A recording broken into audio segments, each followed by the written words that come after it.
O neorrealismo italiano foi um movimento cinematográfico que surgiu ali nos anos 40 e que foi muito interessante porque queria retratar a realidade como ela era. Talvez o filme que melhor represente esse movimento seja Roma, Cidade Aberta, lançado em 1945. Se você entende um pouco de história, você sabe que 1945 foi o ano em que a Segunda Guerra acabou e os nazistas foram derrotados. O que tinha acontecido é que os nazistas invadiram a Itália e meio que ficaram ali governando o país durante algum tempo, cerca de 9 meses. E o próprio diretor do filme, Roberto Rossellini, deu uma entrevista dizendo que depois de tudo que eles tinham passado, fome, guerra, repressão nazista, eles não podiam simplesmente começar a voltar a fazer filmes sobre ficção, voltar a contar histórias normais. Eles tinham que mostrar o que tinha acontecido, eles tinham que botar esse sofrimento deles na tela. E foi exatamente isso que ele decidiu fazer. Na verdade, ele escreve o roteiro de Roma, Cidade Aberta, ainda sobre ocupação nazista. E assim que os nazistas saem de Roma, ele começa a gravar o filme em segredo. É um filme criticando os nazistas que foi feito enquanto os nazistas ocupavam a Itália. Eles não estavam em Roma, mas eles ainda estavam no país. E é um filme com muita raiva. Uma raiva extremamente compreensiva. Uma raiva contra os nazistas, contra os fascistas, contra tudo que tinha acontecido, contra a guerra, contra a fome, contra a miséria que eles estavam vivendo. E é um filme que talvez até por conta disso, em alguns momentos, fique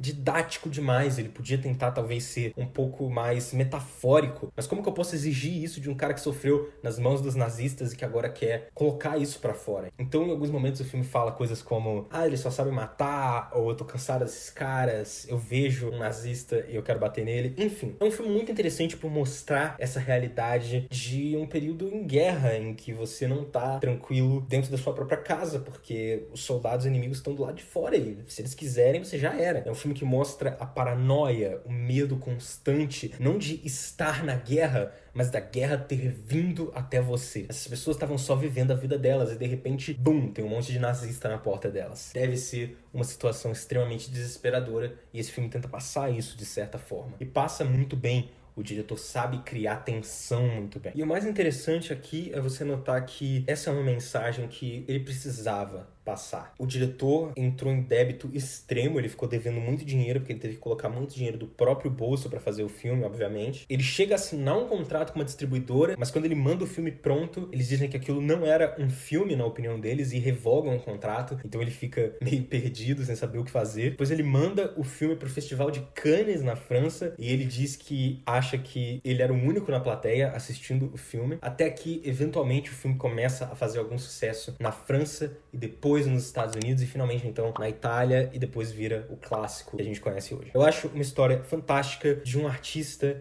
que tinha essa história para contar, ele precisava botar o que ele tinha vivido na tela e ele não ia descansar enquanto não tivesse feito isso. É a história de um verdadeiro artista lutando contra os verdadeiros fascistas.